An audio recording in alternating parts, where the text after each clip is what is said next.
Les Roots. Bon retour sur la chaîne de Maman Roots et bienvenue à mon tout premier podcast.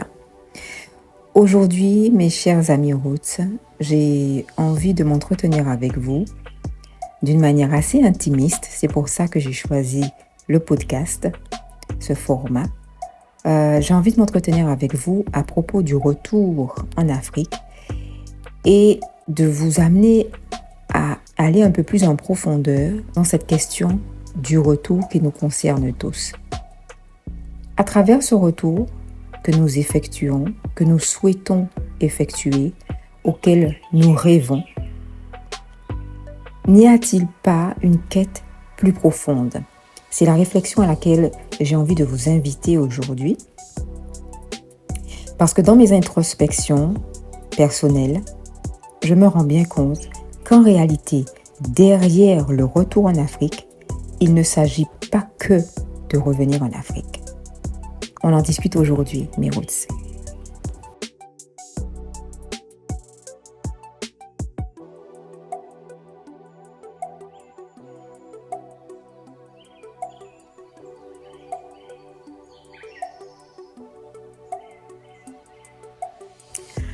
Alors les routes, moi ce que je voudrais vous dire, si je devais parler sans filtre et sans crainte du jugement, je serais tentée de vous dire que j'ai remarqué en vous rencontrant qu'il y a des choses qui reviennent à chaque fois et qui me semblent expliquer le fait que pour beaucoup d'entre vous, il y a une certaine paralysie, il y a un désir vers l'Afrique qui n'est pas assouvi. Et d'abord, ce que je voudrais dire, c'est que de par mon propre parcours et quand je discute avec vous, que je vous rencontre, je me rends compte qu'on a ça en commun. C'est que finalement, ce retour en Afrique, en réalité, il n'est pas vraiment question de l'Afrique dans ce retour. Pour tous qui sommes appelés par la terre-mère, qui sentons cet appel des ancêtres et qui sentons ce besoin de revenir à l'Afrique, en réalité, nous avons en commun, si on va chercher plus haut, plus loin, plus profond, c'est une quête de soi, à mon avis.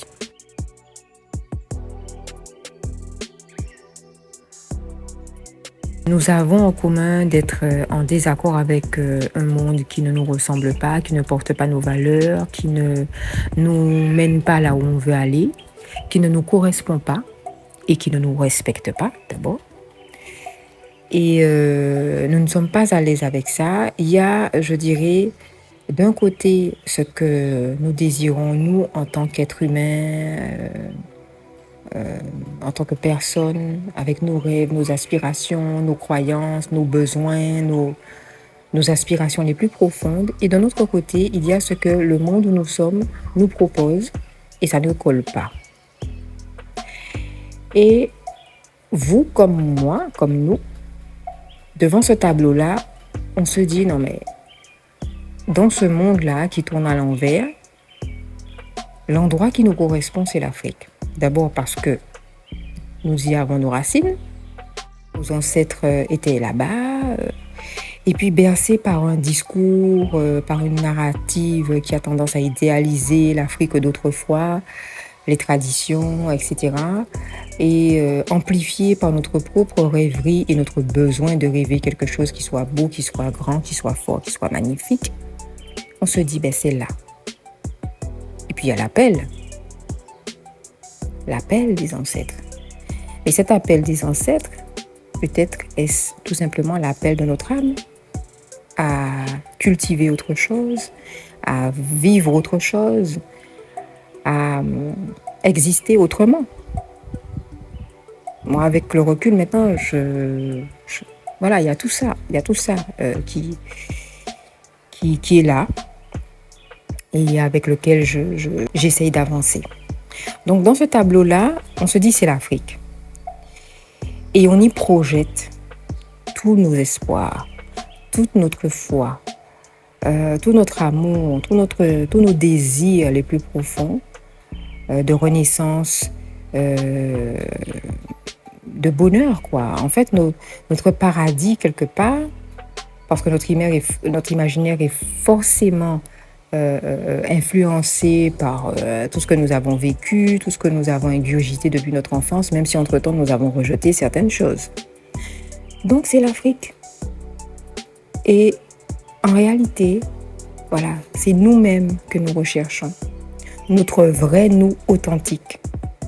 Le nous qui n'a pas de phare, qui n'a pas de masque, qui n'est pas caché, qui ne fait pas semblant.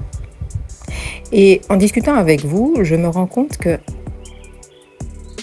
il y a peut-être cette tendance à, d'un côté, avoir cette voix de nous authentique qui nous rappelle à nous, et d'un autre côté, cette habitude, cette programmation, cette drogue, cette dépendance que nous avons à ce monde auquel nous avons été habitués, dans lequel nous avons été élevés. Et donc, une part de nous est accrochée à ce monde-là, à ces anciennes habitudes tellement ancrées en nous. Et d'un autre côté, notre moi le plus profond nous appelle à nous réaliser. Voilà ce que je constate, voilà ce que je vis en moi-même et que je vois comme un miroir aussi en vous, les Roots. Et la difficulté que j'observe dans tout ça, c'est la difficulté à ne pas se mentir à soi-même. Et c'est ce à quoi nous sommes le plus tentés, c'est ce vers quoi nous penchons le plus. Nous mentons continuellement à nous-mêmes en nous trouvant des excuses, en nous disant « ouais, mais c'est trop compliqué ». Ouais, mais il y a telle chose, il faut de l'argent, il faut finir ci, il faut faire ça, il y a tel projet, il y a tel truc.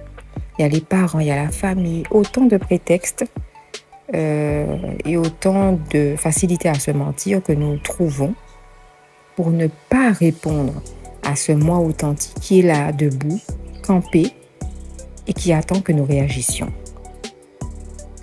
Je me souviens que quand nous sommes partis, je n'ai pas eu le temps de me poser des questions.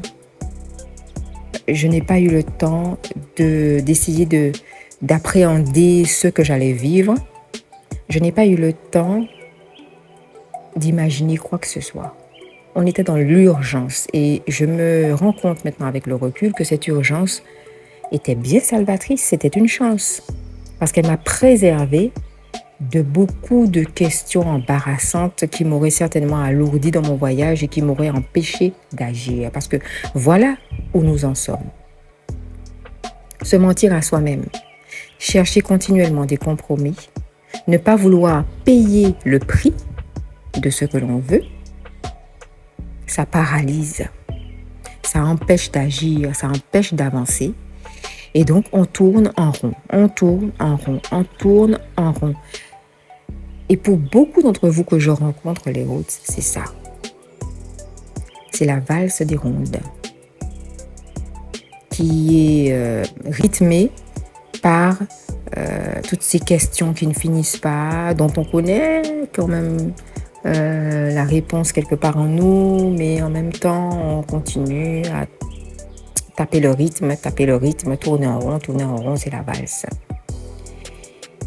J'ose vous dire ces paroles.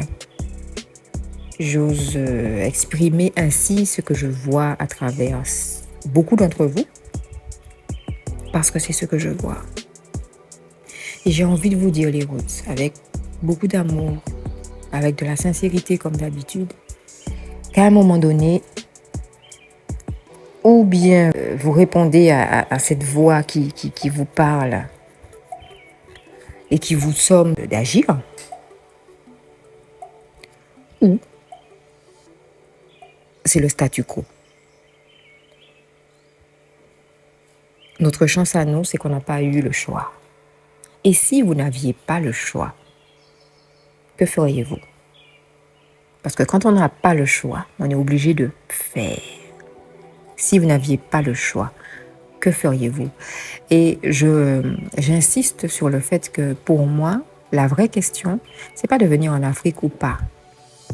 La vraie question, c'est de revenir à soi ou s'abandonner à l'autre éternellement. C'est ça la vraie question. Donc, mon propos n'est pas de vous dire, oui, venez en Afrique. Mon propos est de vous dire, que vous dit cette voix intérieure que vous n'écoutez pas ou à laquelle vous ne donnez pas assez d'importance? Est-ce qu'à un moment donné, vous allez vous décider à l'écouter ou est-ce que vous allez continuer à faire l'autruche? C'est ça ma question. Parce que plus j'avance, plus je suis persuadée, la réponse qu'il nous faut, c'est pas forcément l'Afrique ou pas l'Afrique, c'est nous ou pas nous. Parce que si on ne s'écoute pas, c'est fichu quoi, c'est pas les autres qui vont nous écouter. Hein. Et il y a quelque chose là de très égoïste qui est de l'ordre de s'écouter soi et pas les autres. Parce que cette voix, cette intuition, ce truc-là, il est en vous et pas en l'autre. L'autre qui peut être votre épouse, qui peut être votre époux, qui peut être votre enfant, qui peut être votre maman, votre papa, la famille, les amis, proches ou pas proches. Cette voix, cette intuition, c'est à vous individuellement qu'elle s'adresse. Et c'est à vous individuellement à prendre une décision par rapport à ça. Voilà ma pensée pour vous, les Roots, aujourd'hui. Je voulais juste vous livrer quelque chose qui est là en moi depuis un moment et qui, je pense, devait sortir. J'attends vos réactions en commentaire. Qu'est-ce que ça touche en vous? Qu'est-ce que ça bouge en vous? En espérant que ça puisse bouger quelque chose de façon très positive. C'est mon souhait. Et en attendant les échanges, je vous souhaite le meilleur. Et je vous dis à très bientôt. Toujours sur la même chaîne, même endroit, avec la même équipe. À bientôt les Roots. Lors de notre prochain rendez-vous, je vous parlerai de comment, moi de mon côté, j'ai dû faire le grand saut, un autre grand saut, dans lequel il m'a fallu m'écouter, prendre mes responsabilités et accepter de payer le prix. Au prochain rendez-vous, mes Roots.